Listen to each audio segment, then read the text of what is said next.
everyone, and welcome back to another Storytime video. So today is Mother's Day. It is May 8th.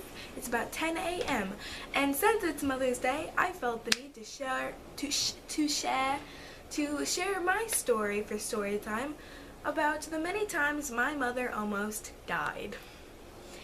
My mother, she's told me lots of stories from her childhood about times that she basically almost died. And I also have some that are more recent, that aren't from her childhood. There's a lot. I might skim through some so that I can fit most of them into one video, or maybe I can make another one depending on what you guys want to see. So let's just go through my memory. What's the first one that comes to mind? Okay, so I don't remember how old my mom said she was. I think she was probably around anytime between 10 and like 15. She wasn't super young, but she wasn't really old. She was outside of her house playing with chalk on the ground. So she was like on her knees drawing with chalk on the ground. And my uncle was playing with his pocket knife. He was just throwing it in the ground, sticking it in the ground, picking it up, doing it over and over again. They have really boring lives. And when he threw it down, it hit a rock and ricocheted and stabbed my mother in the back of her leg. I don't remember if she said she screamed, but she probably screamed. Took the knife out, went inside, and my grandmother laid her down on the couch, stomach to the couch because it was in like the back of her leg, put a rag on it, and said, "Don't bleed on my couch." I don't know if they went to the hospital. I don't think they did. I think they probably just wrapped her up. It probably wasn't that big of like an extreme thing. I don't think it scarred her. So, I mean, it cut her, she was bleeding, but I wouldn't necessarily say she could have died from it. It was just one of the many things. Let's talk about a big one. I'm not going with any certain order in this. Let's talk about the big one. So, if you don't know, your heart inside has a wall inside of it, because on one side of the heart, it's putting oxygen through it and whatever. And on the other side, it's pushing it through. It's going like the opposite direction, so it's like working like this. No, it's weird. But whenever you're inside of your mother, you're not getting oxygen, so you don't really need that necessarily, but your heart is still pumping. And so that there's this little hole inside of your heart, inside that wall of the heart. And then whenever you're born and you breathe in oxygen, the oxygen kind of like forces that to, there's like a little flap, and it just like forces it to close up. My mother, however, when she was born, that never happened. The hole stayed open. And she didn't know that for, she's 36, for like 33, 34 of her years of life. She didn't know that. No one ever told her that. No doctors ever found it.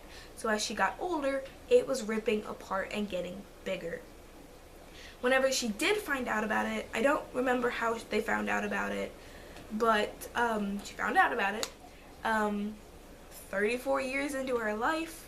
The hole was huge. Well, I mean, not like huge. I think she said it was about the size of like a dime or something. I don't remember. A couple years ago when she found this out.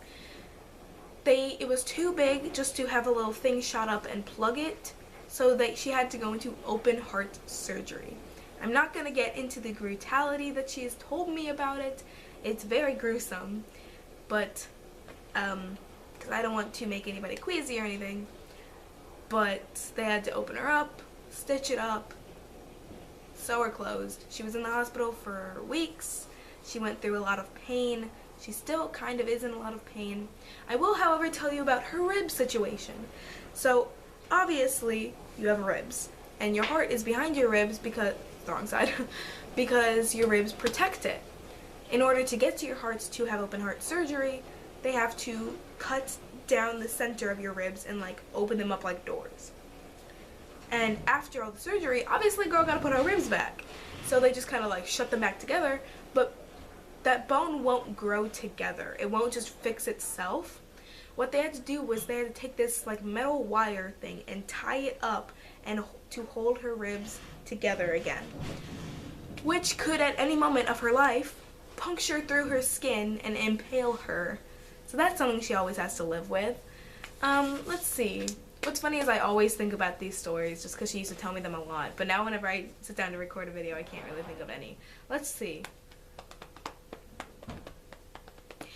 one time she almost could have died, but it's something that happened to my mother. I think she said she was about 13, sometime between 10 and 13. I'm not 100% sure. My uncle took her out on Halloween because he's older than her. She's the youngest. Took her out on Halloween, and instead of going trick-or-treating, he brought her to a cemetery, tied her up onto a tombstone that said Fred E. Krueger. Freddy Krueger.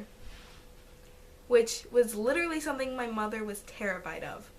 He sat there, sang her the song that's like 1, 2, Freddy's coming for you, or something like that, and then left her there in the middle of the night on Halloween, terrified, tied to a tombstone, bam, and literally left her there. He did not come back for her. Some weird, creepy old lady was just roaming through the graveyard and was like, oh my god, a child, and untied her and brought her home. My uncle would always tell her stories about Freddy Krueger and mass murderers from like Halloween movies. I don't really know any, but I'm sure you guys probably do. That would come and kill her while she slept. So she had a lot of trauma from that growing up. And let's see. Oh yeah, about the time my uncle, wow, my uncle's insane. Tried to crucify her like Jesus. He had a drill, and there's a scar on each of her palms. There wasn't, it might just be one palm, I don't remember, but there wasn't any actual like nails or screws inside of the drill, so nothing actually really impaled her, but she did get cut on one palm because, you know, he tried to drill through her hand into the wall. Didn't work, so she wasn't crucified, but you know, he tried to do that. Don't know why, but that happened. I think that's honestly all I have right at the top of my mind. There's so many more. If you guys want to hear more things about my mom, if you want to hear more details, I can go into her open heart surgery if you guys really want to. I know some people are actually interested in that because they want to be doctors or things like that. Or maybe you just want to know more about history about my mother. I don't know why, but I don't know. Maybe if you do, maybe if you just want to hear about an open heart surgery. Maybe you never heard about it before. Also, something kind of scary, that hole in her heart is genetic. I could have a hole in my heart right now, but because I don't have any like insurance, I can't go check. So I could be dying. Hi. Oh my god. My mother also said that after she was done with her open heart surgery, that if she ever had to go through that again, she would rather die than ever go through all that pain again. I'm like, that's deep. But so here were some stories about my mother for Mother's Day. Sometimes she almost died. Sometimes she was just basically abused by her brother. I think her sister, my aunt, is 11 years older than her. And then I think, wait, I'm confused. There's too many. I don't remember how old my uncle is. I haven't seen him in years, but I don't remember how old he is. I'm fairly certain my mother is the youngest, though. I think so. I'm pretty sure. Right? Now I'm confused. I'm pretty sure.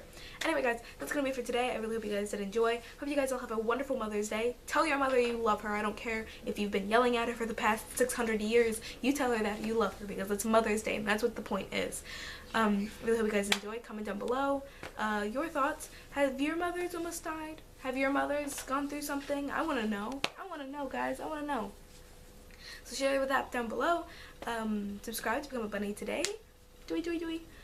Like, because I don't know, because I really appreciate it. Check out my social medias down below. I'm most active on Instagram. Twitter is alright. I'm actually just about to update my Wattpad story. I'm gonna do that while this uploads. So hey, if you want to check out those stories, my Wattpads are down in the description. I will be updating on It's Julia Ann, not Julia Bunny, but still. Hope you guys did enjoy. My mother's insane, but I love her. And I love you guys. Peace out, bye bye, freaking bunny buddy. See you guys next time. become fishes. Bye.